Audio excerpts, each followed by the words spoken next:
Voice channel நேயர்களுக்கு வணக்கம்.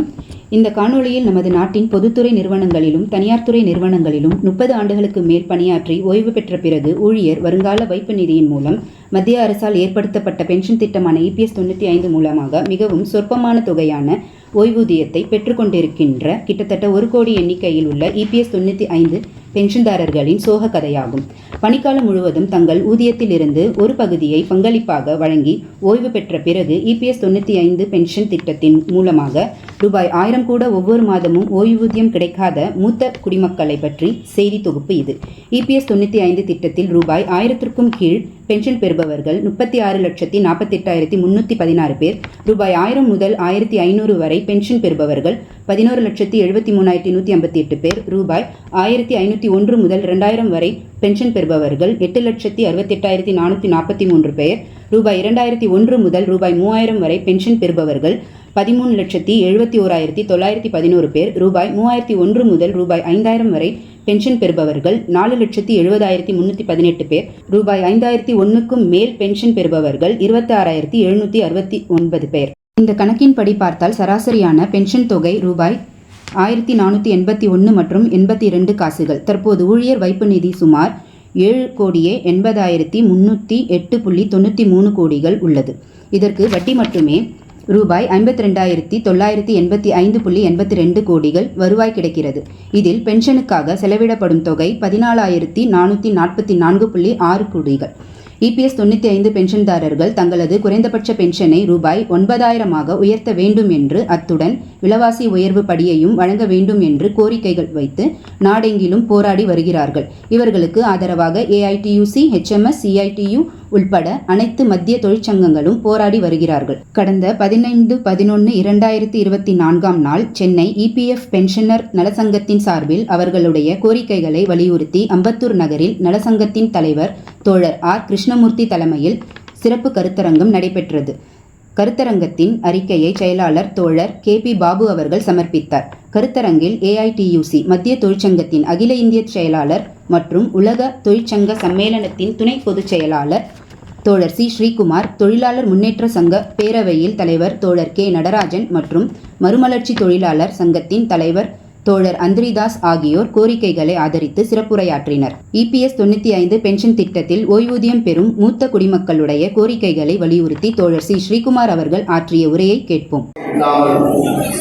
இங்கே எனக்கு முன்னால் பேசிய தோழர்கள் அனைவரும் குறிப்பிட்டதைப் போல இது EPS 95 என்கின்ற அந்த பென்ஷன் திட்டத்தில் வரக்கூடிய பென்ஷன்தாரர்களுடைய ஒரு போராட்ட களமாக இதை மாற்றி இந்த நிகழ்வை நாம் நிறைவு செய்ய வேண்டும்.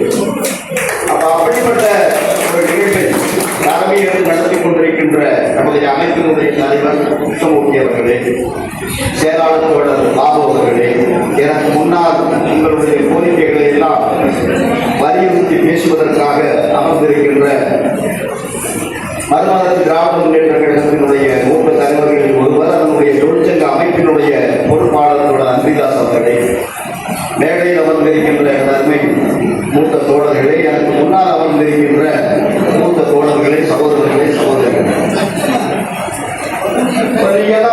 நான் உட்பட எனக்கு 62 வயசு ஆகும். நாம் எல்லாருமே சீனியர் சிட்டிசன்ஸ், மூத்த குடிமக்கள். இன்கம் டாக்ஸ் ஆக்ட்ல 60 வயசுக்கு மேல போனா அவங்க எல்லாம் சீனியர் சிட்டிசன் அப்படின்னு சொல்றாங்க. அப்போ ரொம்ப கௌரவமாக நாம நடத்தப்படணும் இல்லை விஷயம் தான். இப்ப நான் உலக தொழிற்சங்க சம்மேளனத்தினுடைய துணை பொதுச் செயலாளராகவும் இருக்கேன். AITUC-னுடைய இந்தியாவுடைய தாய் தொழிற்சங்கம், AITUC-னுடைய தேசிய செயலாளர்களில் ஒருவராகவும் இருக்கேன். உலக தொழிற்சங்க சம்மேளனம் 133 நாடுகளில் இருக்கக்கூடிய தொழிற்சங்கங்களுடைய இணைப்பு அமைப்பாக இருக்கக்கூடிய WFT world federation of trade unions அதனுடைய துணை பொதுச் செயலாளராகவும் பணியாற்றிக் கொண்டிருக்கின்றேன். அகில இந்திய பாதுகாப்புத்துறை ஊழியர்கள் சம்மேளனத்தினுடைய பொதுச் செயலாளராகவும் இருக்கிறேன். 43 ஆண்டுகளுக்கு மேல் தொழிற்சங்க இயக்கத்திலே பணியாற்றிக் கொண்டிருக்கிறேன். இப்ப நான் பொதுவாக தொழிலாளர்களுக்கு நான் நீங்கள் பேசியிருந்தேன். அந்திரிதாஸ் அவர்கள் பேசும்பொழுது நாங்கள் 2 பேரும் பேசும்போது ஒரு கருத்தை பதிவு செய்தார்கள். பொதுவாக நாம பகல் நேரங்களில் ஒரு கூட்டங்கள் எல்லாம் ஆர்கனைஸ் பண்ணணும் அப்படின்னு சொன்னா ரொம்ப கஷ்டம். மதிய உணவே கொடுப்பதாக இங்கே ஆகிவிட்டார்கள். மதிய உணவே கொடுத்தால் கூட வருவது ரொம்ப கஷ்டமாக இருக்கும். ஆனால் ஆனால் பென்ஷன்தாரர்கள் அவர்கள் நேரத்தோட காலத்தோட வந்து அவர்கள் இருக்கிறார்கள், இந்த மாநாட்டிலே சிறப்பாக கலந்து கொண்டிருக்கிறார்கள் அப்படிங்கிற ஒரு கருத்தை பதிவு செய்கிறார். அது உண்மையும் கூட. இப்ப நான் ஏராளமான பென்ஷனர்கள் மாநாடு கூட அட்டன் பண்றேன். டிசம்பர் 17 இந்தியாவில் பென்ஷனர் தினமாக கொண்டாடுகிறார். ஏன் டிசம்பர் 17 கொண்டாடுகிறார்கள் அப்படின்னு சொன்னா அதுக்கு ஒரு வரலாறு.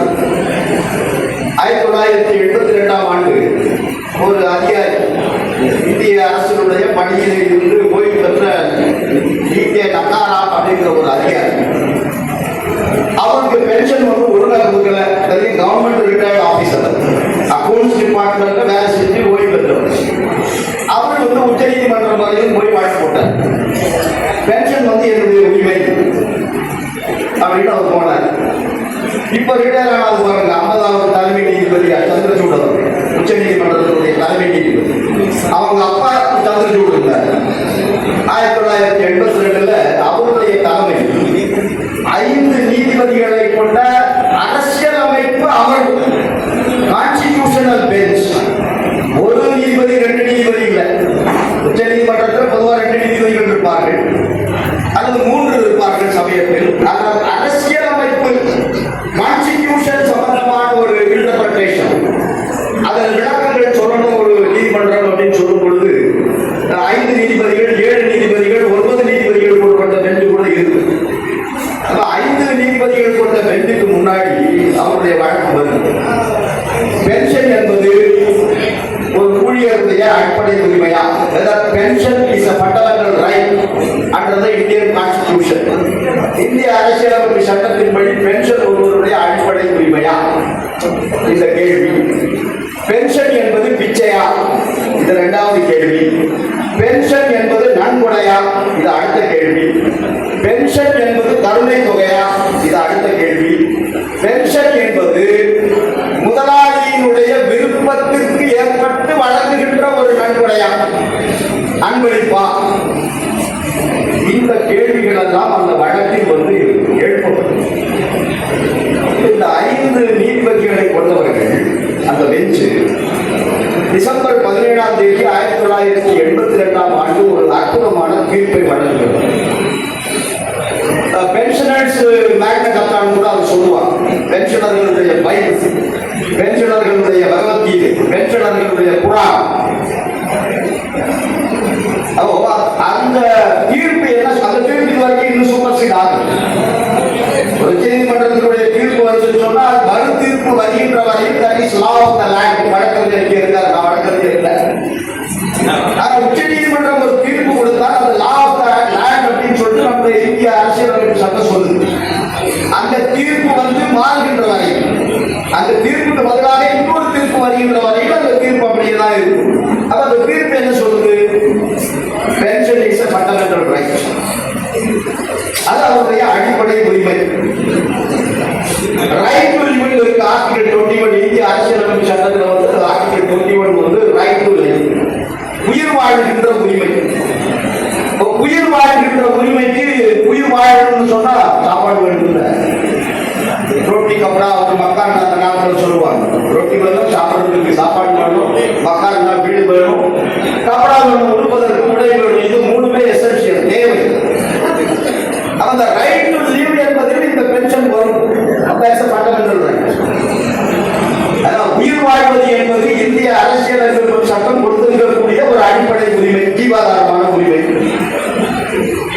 பென்ஷன்தாரர்களுக்கு முறையான பென்ஷன் இருந்தால் மட்டும்தான் அந்த ரைட் டு லிவ் என்கின்ற வாழ்கின்ற உரிமையை அவர் தர முடியும். இந்த பென்ஷன் வந்து ஒரு அடிப்படை உரிமை அப்படிங்கிறது உச்ச நீதிமன்றம் சொல்லியாரு. அதுக்கப்புறம் என்ன சொல்றாங்க? Pension is not a bounty. Pension பிச்சை அல்ல. Pension is not a donation. Pension ஒரு அன்பளிப்பு அல்ல. Pension is not an ex-gratia payment. Pension என்பது கருணை தொகை அல்ல. அப்ப பென்ஷனுங்கிறது என்ன? ரொம்ப தெளிவாக உச்ச நீதிமன்றம் சொல்லி இருக்கு. ஒரு இளைஞர் ஒரு 25 வயது, 22 வயது, 28 வயது, அவருடைய நாடி நரம்புகள் இதெல்லாம் முறுக்கேறி இருக்கின்ற உழைப்பதற்கான தகுதியுடைய வயதில் ஒருவர் வேலைக்கு வருகின்றான், படிக்க வருகின்றான். அந்த முதலாளிக்காக, அது தனியார் முதலாளியாக இருக்கலாம், பொதுத்துறையாக இருக்கலாம்,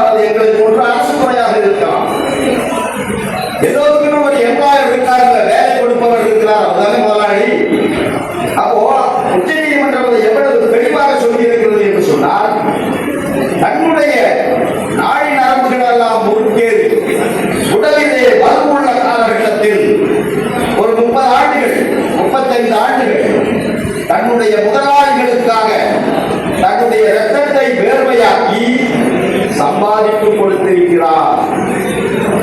அவர் ஓய்வு பெற்று செல்லுகின்ற போது அவருடைய ஓய்வு கால வாழ்க்கையை பாதுகாக்க வேண்டியது அந்த முதலாளியின் கடமை அப்படின்னு சொல்லி அவர் தீர்ப்பு வழங்குகிறார். அது எல்லா பென்ஷன்தாரர்களுக்கும் தான் போனவர் government pensioner, central government pensioner. ஆனால் அவருக்காக மட்டும் வழங்கப்பட்ட தீர்ப்பு அல்ல, பென்ஷன்தாரர்கள் அத்தனை பேருக்குமே வழங்கப்பட்ட தீர்ப்பு. இந்திய அரசியலமைப்பு சட்டம் 41, 46 ஆர்டிகல் வழிகாட்டும் நெறிமுறைகள். அந்த வழிகாட்டும் நெறிமுறைகள்ல கூட என்ன சொல்லியிருக்கேன்னு கேட்டீங்கன்னா, சீனியர் சிட்டிசன், மூத்த குடிமக்கள், அவர்களுக்கு என்ன பாதுகாப்பு அப்படிங்கிறது அதுல சொல்லப்பட்டது. டைரக்டிவ் பிரின்சிபிள்ஸ், இந்திய அரசியலமைப்பு சட்டத்துல டைரக்டிவ் பிரின்சிபிள்ஸ், வழிகாட்டும் நெறிமுறைகள். அதாவது வழிகாட்டும் நெறிமுறைகள்ல 41, 46 தொழிலாளர் முன்னேற்ற சங்க பேரவையினுடைய அகில இந்திய தலைவர் தோழர் நடராஜன் அவர்கள் வருகை தந்திருக்கிறார். அவரை வருகை என்று அழைக்கிறோம். இந்திய அரசியலமைப்பு சட்டம் இதை வழிகாட்டும் நெறிமுறைகள் சொல்லி சீனியர் சிட்டிசனுக்கு பப்ளிக் அசிஸ்டன்ஸ் கொடுக்கணும். பப்ளிக் அசிஸ்டன்ஸ் என்ன? பப்ளிக் அசிஸ்டன்ஸ் சொன்னா அரசு, இந்த நாடு ஒரு மூத்த குடிமக்களுக்கு தேவையான உதவியை செய்யணும் அப்படின்னு சொல்லி, அதை என்ன போடாது அப்படின்னு சொல்லி கேட்டீங்கன்னா, அது வழிகாட்டும் நெறிமுறைகளில் இருந்து அது சட்டமாக இல்லை. வழிகாட்டும் நெறிமுறைகள் இருக்குதுன்னு சொன்னா it is not binding on the government, அரசுக்கு அதுக்கு கட்டுப்படுத்த. ஆனால் எதிர்காலத்தில் அந்த டைரக்டிவ் பிரின்சிபல்ஸை மையமாக வைத்துக் கொண்டு அதை சட்டமாக நிறைவேற்றலாம் அப்படின்னு பாபா சாஹேப் அம்பேத்கர் அவர்கள் அரசியலமைப்பு சட்டம் எழுதுகின்ற போது அதுல தெளிவாக சொல்லப்பட்டது. இதையெல்லாம் தாண்டி அரசு போடுகிறது. 2007 ஒரு சட்டம் வந்தது, senior citizens and parents welfare protection act 2007 வந்துருக்கு. நாம எல்லாம் சீனியர் சிட்டிசன்ஸ், கூட்டு குடும்பங்கள் இல்லை, ஜாயிண்ட் ஃபேமிலி சிஸ்டம் நம்ம நாட்டில் போயிட்டு கூட்டு குடும்பம் என்பது கிடையாது. அவர்களை படிக்க வைக்கிறோம், அவர்களுக்கு திருமணம் செய்கிறோம், அவர்கள் அவர்களுடைய தனிப்புத்தனத்தை பார்த்து போகின்றார்கள். பெரும்பாலானவர்களுடைய பிள்ளைகள் யாரும் கூட இல்லை, பலர் வெளிநாடுகளுக்கு போயிருக்கிறார்கள், தொழில் செய்வதற்காக திரும்ப வருவது கிடையாது. பலர் வெளியூர்களுக்கு செல்கிறார்கள், அவர்களும் திரும்ப வருவதில்லை, பெற்றோர்கள் மட்டும் தனியாக இருக்கிறார்கள். இந்த பெற்றோர்களை பாதுகாக்கின்ற கடமை பிள்ளைகளுக்கு இருக்கா இல்லையா? பல பிள்ளைகள் பெற்றோர்களை கொண்டு போய் அந்த ஓடிஎஸ் போகல் விட்டுறாங்க. இது பாராளுமன்றத்தில், இந்திய நாடாளுமன்றத்தில் இது பல ஆண்டுகள் விவாதிக்கப்பட்டு இந்த மூத்த குடிமக்களையும் பெற்றோர்களையும் பாதுகாக்கின்ற ஒரு சட்டத்தை இந்திய நாடாளுமன்றம் நிறைவேற்றியது. அது 2007 நிறைவேற்றும் போது அது என்ன சொல்லப்பட்டது சொன்னா போனவர்களே, 10,000 ரூபாய் மினிமம் கொடுக்கணும்னு சொல்லி ஒரு பையன் அல்லது ஒரு பொண்ணு அந்த பெற்றோர்களை பாதுகாக்கவில்லை சொன்னா அவர்களுக்கு மெயின்டெனன்ஸ் சார்ஜாக ஒவ்வொரு மாதமும் மெயின்டெனன்ஸ் சார்ஜாக 10,000 ரூபாய் கொடுக்கணும் அப்படின்னு சட்டம் சொல்லுது. அப்போ இந்த நாட்டினுடைய மூத்த குடிமக்களுடைய பிள்ளைகள் அவர்களை சரியாக போற்றி பாதுகாக்கவில்லை என்றால் அந்த பிள்ளைகள் மூலமாக 10,000 ரூபாய் அவருக்கு மெயின்டெனன்ஸாக கொடுக்க வைப்பதற்கு இந்திய நாட்டில் ஒரு சட்டம் இருக்கு.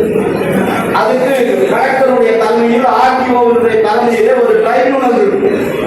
அந்த ட்ரைபுனல்ல போய் கம்ப்ளைண்ட் கொடுத்தோம்னா விசாரித்து 10,000 ரூபாய் அவர்களுக்கு கொடுக்கணும் அப்படின்னு தீர்ப்பு கொடுக்கிற உரிமை அந்த சட்டத்தில் இருக்கு. ஆனால் நீங்கள் ஜிபிஎஃப்ல இருந்து எம்ப்ளாயிஸ் ப்ராவிடன்ட் ஃபண்ட் ஸ்கீம்ல இருந்து இபிஎஸ்க்கு ஆப்ஷன் கொடுத்து அந்த ஸ்கீம்ல நீங்க சேர்ந்துட்ட பிறகு இப்ப நான் மேடைக்கு வருவதற்கு முன்னால் அதிகமாக இங்க இருக்கிறவங்கள மூத்த குடிமகனாக தோழர் புருஷோத்தமன் இருப்பார், திருக்குறள் தாத்தா. அவரு டியூப்ஸ் இந்தியாவில இருந்து ரிட்டையர் ஆனவர், என்னுடைய நீண்டகால தோழர் நண்பர். இந்தியாவில் அவர் ரிட்டையர் ஆனார். நான் மேடைக்கு வருவதற்கு முன்னாடி அவரை கேட்ட, தோழர் 88 வயசு உங்களுக்கு அப்படின்னா நீங்க ரிட்டையர் ஆகி 28-30 இயர்ஸ்க்கு மேல ஆகி போச்சு, உங்களுக்கு எவ்வளவு தோழர் பென்ஷன் வருதுன்னு கேட்டேன். 970 ரூபாய் வருதுங்க. 1000 ரூபாய் ரூபாய் கூட அவருக்கு பென்ஷனாக கிடைக்கும். அப்ப இன்றைக்கு உங்களுடைய கோரிக்கை என்ன? மினிமம் 9,000 rupees, 9,000 ரூபாய் பென்ஷன்.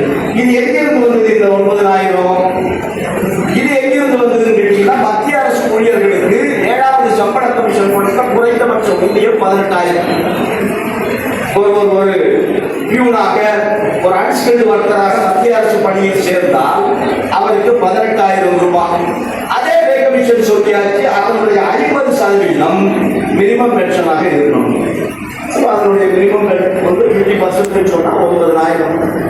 அதாவது இன்றைக்கு 9,000 ஊழியர்கள் வாங்குகிறாங்க. இல்ல இன்றைக்கு 53% அதற்கு டிஏ. ஏறுகின்ற விலைவாசியை காம்பன்சேஷன் கொடுப்பதற்காக, விலைவாசியை ஈடுகட்டுவதற்காக அவர்களுக்கு ஊழியர்களுக்கு கொடுப்பதை போன்று பென்ஷன் ஊழியர்களுக்கு டிஏ, இவர்களுக்கு டிஎன்எஸ் ரிலீஃப் கொடுக்கப்பட்டுள்ளது. அப்ப ஆண்டுக்கு சராசரியாக பார்த்தீங்கன்னா 7% பென்ஷன் உயர்ந்து கொண்டே போகிறது. இப்ப கிட்டத்தட்ட அவர்களுக்கு 13,770 ரூபாய் இந்த பென்ஷன், குறைந்தபட்ச பென்ஷன். ஆனா அந்த குறைந்தபட்ச பென்ஷன் வாங்குவதற்குரிய எண்ணிக்கை ரொம்ப ரொம்ப சொற்பமானது. ஏனென்றால் அது மினிமம் தேவை. 18,000 என்பது என்ன? இன்னைக்கு சர்வீஸ்ல சேரும்போது இன்னைக்கே சேர்த்து இன்னைக்கே ரிட்டையர் ஆகிடுவாரா? 30 வருஷம் வேலை செஞ்சா ரிட்டையர் ஆவார்.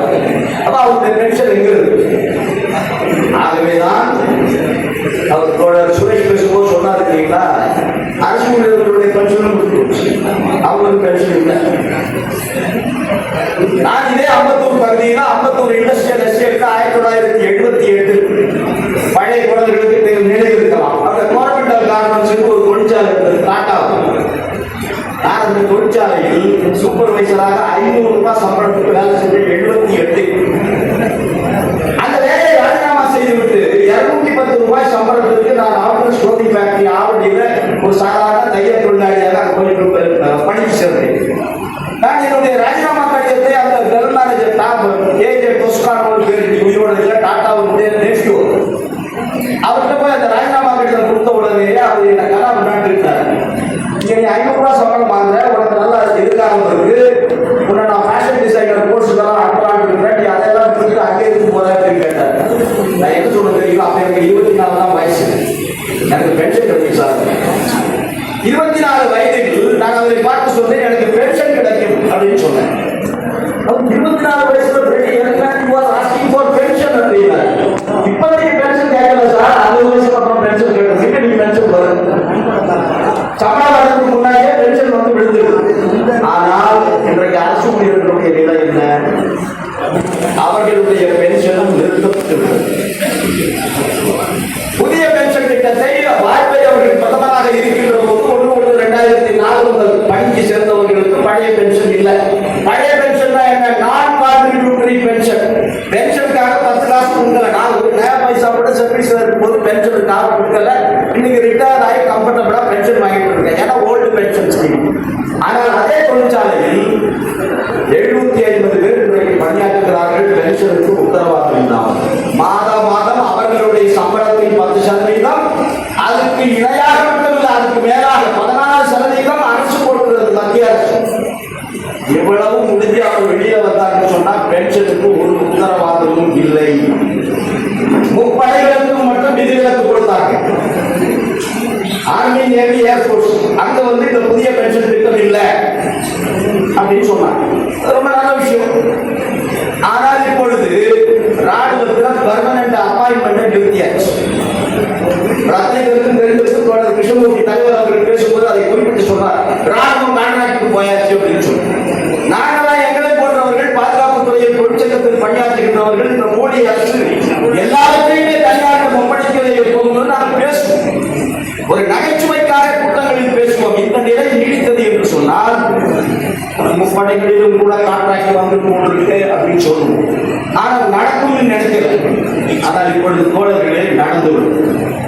அக்னிவீர் என்கின்ற பெயரில் 4 ஆண்டுகளுக்கு ஒப்பந்த தொழிலாளியாக ராணுவ வீரர்களை நியமனம் செய்கிறார். 4 ஆண்டுகளுக்கு பிறகு அவர்களுடைய ஊதியத்தில் 30% பிடிச்சு போகும்போது கையில கொடுத்து வீட்டுக்கு போக சாமி இறந்து போயிட்டா அவருக்கு தியாகிங்கிற பட்டம் இல்லை, மாற்ற அந்தஸ்து கிடையாது. நாட்டு நாட்டுக்காக உயிர் நீத்தவர் என்கின்ற அந்தஸ்து கிடையாது. எக்ஸ் சர்வீஸ் மேனுக்கு உண்டான எந்த பெனிஃபிட்டுமே கிடையாது.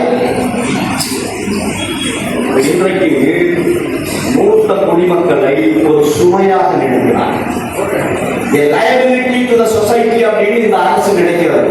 ஆனால் நினைக்கின்ற பதவியில் இருக்கக்கூடிய இவர்கள் பிரதமராகட்டும், ஜனாதிபதியாகட்டும், அமைச்சர்கள் ஆகட்டும், எம்பிக்கள் ஆகட்டும், இவர்களும் கவர்மெண்ட் சர்வெண்ட் தானே. பிரதமர் என்ன சொன்னார்? அவர் முதல் சார்ஜ் எடுக்கும் போது हम प्रधानमंत्री नहीं है, நான் பிரதமர் அல்ல, பிரதான் காரியகர்த்தா. சாதாரண ஒரு ஊழியர், அந்த ஊழியர் தான் நான் நம்பர் 1.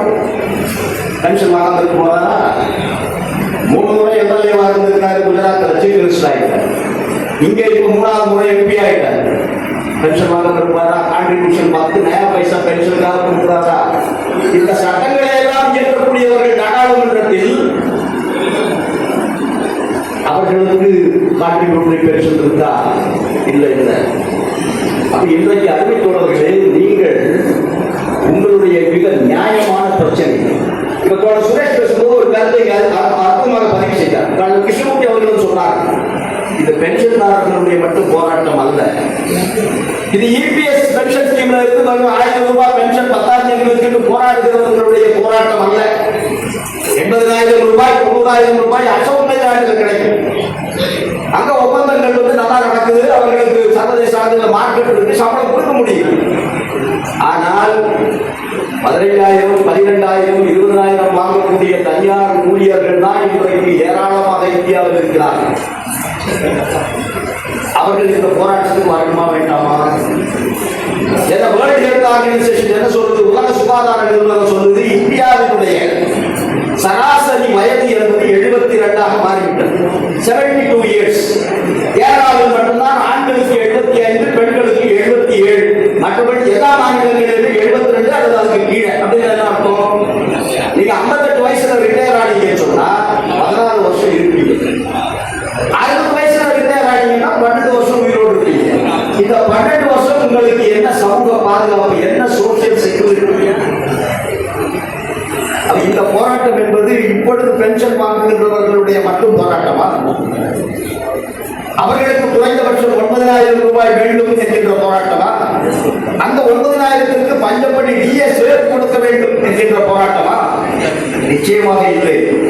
இந்த போராட்டம் என்பது இப்பொழுது இபிஎஃப் யாரெல்லாம் உறுப்பினர்களாக பப்ளிக் செக்டார்ல, பிரைவேட் செக்டாரில் பணியாற்றி கொண்டிருக்கிறார்களோ அவர்கள் அத்தனை பேருடைய கோரிக்கை. ஆகவே இந்த போராட்டம் என்பது ஏதோ இபிஎஸ் 95 ஸ்கீம்ல வரக்கூடியவர்களுக்கு மட்டுமே உண்டான ஒரு போராட்டம் என்று இந்த போராட்டம் சுருங்கிவிடக் கூடாது, சுருங்க முடியாது. அதை விரிவுபடுத்தி கொண்டு போக வேண்டிய ஒரு கட்டாயத்திலே இன்றைக்கு நாம் இருக்கிறோம். அது அரசு ஊழியர்களாக இருந்தாலும் சரி, மத்திய அரசு ஊழியர்கள், மாநில அரசு ஊழியர்கள், இவர்கள் அத்தனை பேருக்கு இன்றைக்கு இந்த கொள்கைகளினால் மிக கடுமையாக பாதிக்கப்பட்டிருக்கிறார். ஒரே ஒரு நிகழ்வை சொல்லி நிறைவு செய்கிற கலைப்பாளர்கள் பேசுவது எனக்கு போக வேண்டும். இப்போ பட்ஜெட் நடக்குது. ஒவ்வொரு வருஷமும் பட்ஜெட்டுக்கு முன்னாடி அந்த அம்மா கொஞ்சம் பேசுவாங்க. தொடர்ந்து அந்த அம்மா தானே மந்திரியா இருக்கு, நிர்மலா சீதாராமன். மத்திய தொழிற்சங்க தலைவர்கள், மத்திய தொழிற்சங்க தலைவர் தொடர் நடராஜன் அவர்கள் இங்கே இருக்கிறார். மத்திய தொழிற்சங்க தலைவர்கள் கூப்பிட்டு அந்த அம்மா பேசுவாங்க. முதலாளிகளை எல்லாம் கூப்பிட்டு பேசுவாங்க, கார்பரேட் நிறுவனங்களை எல்லாம் கூப்பிட்டு பேசுவாங்க. ஆனா நம்மோடு பேசுவதெல்லாம் ஒரு சம்பிரதாயம். நீங்க என்ன சொல்றீங்க, பட்ஜெட்ல எப்படி இருக்கணும், என்ன எதிர்பார்க்கிறீங்க பட்ஜெட்ல? அப்ப தொழிற்சங்க தலைவர்கள் எல்லாம் கூட்டாக பிஎம்எஸ்ஐ தவிர்த்து இப்பொழுது மீறி அனைத்து மத்திய தொழிற்சங்கங்களும் கூட்டாகத்தான் பொதுவான விஷயங்களுக்கு போறாங்க. அப்ப இவர்கள் எல்லோரும் கையெழுத்திட்டு அந்த மாதிரி கொடுக்குறாங்க. இதெல்லாம் எங்களுடைய கோரிக்கைகள். அது உங்க கோரிக்கைகள், அது உங்க கோரிக்கைகள். சீனியர் சிட்டிசனுக்கு ரயில்வே கன்செஷன் வேணும், அதை COVID-19 காரணத்தை காட்டி நீங்க நிறுத்திவிட்டு அது திரும்ப கொடுக்கணும், அதுவும் என்பிஎஸ் யூபிஎஸ் ரத்து பண்ணி பழைய பென்ஷன் திட்டம் வரணும், அதுவும் இருக்கு. இபிஎஸ் 95 பென்ஷன் வாங்கக்கூடியவர்களுக்கு மினிமம் பென்ஷன் 9,000 டிஏவோட உத்தரவாதப்படுத்தணும், அதுவும் இருக்கு. இதெல்லாம் இருக்கு. இதெல்லாம் நம்ம வாங்கி பார்த்துட்டு சரி உங்க கோரிக்கையெல்லாம் வந்திருக்கு, நாங்க எல்லாத்தையும் பரிசீலனை பண்றோம் அப்படின்னு சொல்லிட்டாங்க. ஆனால் இங்க ஜிடிபியை பத்தி சுரேஷ் பேசும்போது சொன்னார், ஒரு தெளிவான விஷயத்தை மத்திய தொழிற்சங்க தலைவர்கள் நிர்மலா சீதாராமன் சொல்லிக் கொண்டிருக்காங்க. We are not villains. தொழிற்சங்கமோ தொழிலாளர்களோ உங்களுக்கு வில்லன்கள் அல்ல. We are the heroes. நாங்கள் தான் ஹீரோக்கள். அந்தமா கேட்டு நீங்க ஹீரோன்னு உங்களை கிளைம் பண்றீங்க. அப்ப அவங்க சொன்னாங்க, பட்ஜெட் போடுறீங்க இல்ல, பட்ஜெட்னா என்ன? வரவு செலவு. ஒரு பக்கம் ரெவென்யூ எவ்வளவு பைசா வருது, இன்னொரு பக்கம் எக்ஸ்பெண்டிச்சர் தான் பட்ஜெட். இந்த ரெவென்யூ உங்களுக்கு எங்க இருந்து வரும்? அது பேசணும்ல. நீங்க பென்ஷன் கொடுக்க முடியாது, சம்பளம் கொடுக்க முடியாது, இஎஸ்ஐ விரிவுபடுத்த முடியாது, இப்படி 1000 காரணங்கள் சொல்றீங்க. ஆனால் உங்களுக்கு வருவாய் எங்கிருந்து வருகிறது? நாங்கள் ரொம்ப அசோக் லைலான சுரேஷ் உற்பத்தி பண்றாங்க, ஏராளமான வண்டிகள் உற்பத்தி பண்றாங்க. இந்த உற்பத்தி பண்ணி அந்த வண்டி வெளியில போகும்போது அதை ஒரு கஸ்டமர் வாங்குகின்ற போது அவருக்கு ஜிஎஸ்டி கொடுக்குறாங்க இல்லையா? அந்த நிறுவனம் அந்த வண்டியை உருவாக்குவதற்காக ஏராளமான உதிரி பாகங்களை வாங்குகிறார்கள், ரா மெட்டீரியல்ஸ் மூலப்பொருட்கள் வாங்குகிறார்கள். அதுக்கு ஜிஎஸ்டி கொடுக்குறாங்களா இல்லையா? அந்த உதிரி பாகங்களை தயார் செய்வது யார்? அதுவும் தொழிலாளர்கள். ரா மெட்டீரியல் தயார் செய்வது யார்? அதுவும் தொழிலாளர்கள். அதையெல்லாம் ஒன்றாக சேர்த்து ஒரு வண்டியாக உருவாக்கி வெளியே அனுப்புவது யார்? அதுவும் தொழிலாளர்கள். அப்போ இந்த நாட்டினுடைய தொழிலாளர்கள் உற்பத்தி செய்து கொடுக்கக்கூடிய பொருட்களில் நீங்கள் வாங்கக்கூடிய ஜிஎஸ்டி இருக்கிறது பாருங்கள், அதான் உங்களுடைய ரெவென்யூ. நாளைக்கே நாங்கள் எல்லாம் உற்பத்தி செய்ய மாட்டோம் அப்படின்னு நிறுத்திட்டா அம்பானி அதான் உங்களுக்கு எங்கிருந்து காசு கொண்டு கொடுப்பாரு? அப்ப we are the producers. நாங்க ப்ரொடியூஸ் பண்றோம், நாங்க உற்பத்தி பண்றோம், அதில் வாங்கக்கூடிய வரிகள் தான் இன்றைக்கு உங்களுடைய ரெவென்யூ ஆகுது. அடுத்து நான் செய்யறதுக்கு எனக்கு கூலி கொடுக்குறீங்க, சம்பளம் கொடுக்குறீங்க. இப்ப புருஷோத்தமன் அவர்கள் 970 ரூபாய் பென்ஷன் வாங்குறாரு. ஆல்ரெடி ஒரு ஹோட்டல்ல போய் 2 இட்லி சாப்பிட்டாருன்னு சொன்னா அதுக்கு ஜிஎஸ்டி கொடுக்கணுமா வேண்டாம்? அப்ப நாம 80,000 ரூபாய் சம்பளம் வாங்கினாலும் 1 லட்சம் ரூபாய் சம்பளம் வாங்கினாலும் அதில் அநேகமாக ஒரு 18% 20% மீண்டும் அரசுக்கு தான் ஜிஎஸ்டியாக போகும். அதையும் தாண்டி வருமான வரியும் இன்கம் டாக்ஸ் இதெல்லாம் கொடுத்தது போக நம்ம கிட்ட என்ன பாக்கி இருக்கு? அப்ப நாம் சுரண்டப்படுகிறோம், உழைக்கின்ற நாம் சுரண்டப்படுகிறோம். உழைக்கின்ற வயது தாண்டிவிட்ட பிறகு ரிட்டையர் ஆகி வந்தோம் என்றாலும் நமக்கு ஒரு சமூக பாதுகாப்பு, சோசியல் செக்யூரிட்டி இல்லை. அதற்காக நாம் களத்தில் இறங்கி போராடுவது வேறு என்ன வழி? கோடிக்கால் பூதமடா தொழிலாளின்னு பேராசிரியர் ஜீவா சொன்னார். இப்ப நம்ம தொழிலாளி இல்லை, ஆனாலும் ஒரு பழமொழி மலையாளத்துல, வடசானாலும் பாம்பு தான் நல்லது. ஏன்னா பழைய பாம்புக்கு வீரியம் அதிகம். அப்ப நாம போய் கடிக்க வேண்டாம், புஷ்ஷாவும் சொல்லணும்ல. அரசை பார்த்து விவசாயிகள் போராட்டத்தை பற்றி எல்லாம் பேசுவாங்க, பேசினாங்க. டிகிரி பாடத்துல போய் ஒரு 24 hours அவங்களோட உட்காந்து அந்த போராட்டம் நிறைய பத்திரிகை காலங்களில் எப்படி போய் கேட்டாங்க, அந்த மாதிரி நீங்க போராடக்கூடாது அப்படின்னா அந்த மாதிரி நம்ம போராடுறது கொஞ்சம் கஷ்டம். ஏன்னா விவசாயிக்கு முதலாளி கிடையாது, விவசாயிக்கு கான்டாக்ட் கூட இல்லை, விவசாயிக்கு கோட் ஆஃப் கான்டாக்ட் இல்லை. அவர்கள் எப்படி போராடினார்கள் என்பது எனக்கு தெரியும். நேரில் பார்த்தேன். 15 நாள் கணவர் வந்து உட்காந்து இருப்பாரு, அந்த அடுத்த 16வது நாள் அந்த 15 நாள் மனைவி விவசாயத்தை பார்த்துக்குவாங்க. இவர் திரும்ப போகும்போது அதெல்லாம் வந்து இங்க உட்காந்து அந்த வாரம் நம்ம மாட்ட முடியுமா? தொழிலாளியா இருக்கும்போது நான் 15 நாள் ஸ்ட்ரைக் பண்றேன், என் பையன் அதுக்கு போய் தான் வந்து வேலை செய்வாரு, என் மனைவி அதுக்கு போய் தான் வந்து வேலை செய்வாங்கன்னு சொல்ல முடியாது. அப்ப தொழிலாளர்களுடைய போராட்டங்களை, விவசாயிகள் போராட்டங்களை நாம் ஒப்பிட்டு பார்க்க முடியாது. ஆனால் அது நமக்கெல்லாம் ஒரு உதாரணம். It's a living example. 700 பேர் உறுதியாகம் செய்தார்கள். எதையுமே மாற்ற மாட்டேன், ஒரு தடவை உறுதி செய்தால் அதுதான் இறுதியானது அப்படின்னு சொன்ன மோடியை பணிய வைத்து அந்த சட்டத்தை அவர் மூலமாக திரும்ப வைத்தார்கள் அல்லவா? எங்க நாட்டு நடந்ததில்லை. நான் பாதுகாப்பு துறையிலிருந்து வர்றேன், எங்களை கார்பரேஷனா மாற்றிட்டோம். கார்பரேஷனா மாற்றின பிறகு லோனே கொடுக்க மாட்டேன்னு ஒரு ஆர்டர் போட்டார், தொகையே கொடுக்க மாட்டேன் அப்படின்னு போட்டார் ஒரு ஆர்டர். எல்லாம் தனியாருக்கு கொடுத்துடலாம், ராணுவம் முப்படைகளுக்கு தனியாருக்கு கொடுத்துடலாம். 3 ஆண்டுகளாக நின்று போராடி வேலையே கொடுக்கக்கூடாதுன்னு சொன்ன சட்டத்தை தகர்த்தெறிந்து இன்றைக்கு வேலையை கொடுக்க முடியும். முடியும். நம்மால் முடியும். உழைக்கும் மக்களால் முடியாதது எதுவும் இல்லை. நாம் இன்றைக்கு உழைப்பாளர்களாக இல்லை என்றாலும் உழைத்துவிட்டு வந்திருக்கக்கூடிய நாட்டினுடைய எக்கனாமிக் growth, பொருளாதார வளர்ச்சிக்காக நம்முடைய அந்த சுப்ரீம் கோர்ட் தீர்ப்பு சொன்னதை போல நம்முடைய நாட்டின் நரம்புகள் எல்லாம் வலுவாக இருந்த காலத்தில் முதலாளிக்காக இந்த நாட்டிற்காக உற்பத்தி செய்து கொடுத்து அதனுடைய வருவாய்க்காக பெரும் பங்காற்றியவர்கள் நாம். நம்ம எப்படி இவர்கள் ஒரு லைபிலிட்டியாக ஒரு சுமையாக பார்க்க முடியும்? நிச்சயமாக அப்படி பார்ப்பதை நம்மால் அனுமதிக்க முடியாது. ஆகவேதான் சமீபத்தில் world federation of trade unions pension துறைக்கு தனியாக ஒரு ட்ரேட் யூனியன் இன்டர்நேஷனல் டியூஐ அதனுடைய மாநாடு ஏதென்ஸ் நகரில் நடைபெற்றது கிரீஸ்ல. அப்ப அங்க ஒரு தீர்மானம் நிறைவேற்றப்பட்டிருக்கு. என்ன தீர்மானம்? Every retired person should have a decent and dignified retired life. கண்ணியமான கௌரவமான ஓய்வு கால வாழ்க்கை அமையணும். அதை நோக்கி உலக பென்ஷன்தாரர்களும் உலக தொழிலாளர்களும் போராடணும் அப்படின்னு தீர்மானம் நிறைவேற்றப்பட்டு அது ஐஎல்ஓவுக்கு அனுப்பப்பட்டது, இன்டர்நேஷனல் லேபர் ஆர்கனைசேஷன். வரவேற்பவர்களே, நம்முடைய இந்த முயற்சி, நம்முடைய இந்த போராட்டம் நிச்சயமாக வீண் போகாது. நாம் சோர்ந்து போக வேண்டிய அவசியம் இல்லை. உலக தொழிலாளி வர்க்கத்தினுடைய வரலாறு அது வெற்றலாகத்தான் வரலாறு உண்டே தவிர அது தோல்வதாக வரலாறு இல்லை. நிச்சயமாக நம்முடைய இந்த போராட்டங்களும் அதனுடைய பாதையை நோக்கி செல்லும். நமக்காக நாடாளுமன்றத்தில் பேசுவதற்கு இன்றைக்கு தமிழ்நாட்டில் இருந்து நமக்காக பேசுவதற்காக நிச்சயமாக பேசுவார்கள். நிச்சயமாக அவர்கள் நமக்காக பாராளுமன்றத்தில் குரல் எழுப்புவார்கள். லேபர் மினிஸ்ட்ரியுடைய ஸ்டாண்டிங் கமிட்டியில் குரல் எழுப்புவார்கள். நமக்காக போராடுவார்கள். அவர்கள் பணியை அவர்கள் செய்யட்டும். ஆனால் நாம் அவர்கள் நம்முடைய கோரிக்கைகளை எழுப்புகின்ற போது அரசின் மீது அந்த நிர்பந்தத்தை வரக்கூடிய அளவுக்கு இந்த போராட்ட களம், இந்த கருத்தரங்கத்திலே நீங்கள் பதிவு செய்யக்கூடிய கருத்துகள் தோழர் அவர்கள் சொன்ன மாதிரி சென்னையிலே நடக்கின்றது. இதனைத் தொடர்ந்து தமிழகத்தினுடைய எல்லா மாவட்டங்களிலும் இது போன்ற போராட்ட தயாரிப்பு கூட்டங்கள், கருத்தரங்குகள் நடைபெற்று இறுதியாக ஒட்டுமொத்தமாக வட இந்தியாவில் இருக்கக்கூடியவர்கள் தென்னகத்தில் இருக்கக்கூடிய எழுச்சி வட இந்தியாவில் இல்லை என்கின்ற ஒரு கருத்து பதிவு செய்யப்பட்டிருக்கிறது. நிச்சயமாக மத்திய தொழிற்சங்கங்கள் மூலமாக வடநாட்டில் இருக்கக்கூடிய பிரச்சனை எல்லாருக்கும் ஒன்றுதான். வடக்கு தெற்கு என்பது பிரச்சனை எல்லாருக்குமே ஒன்று.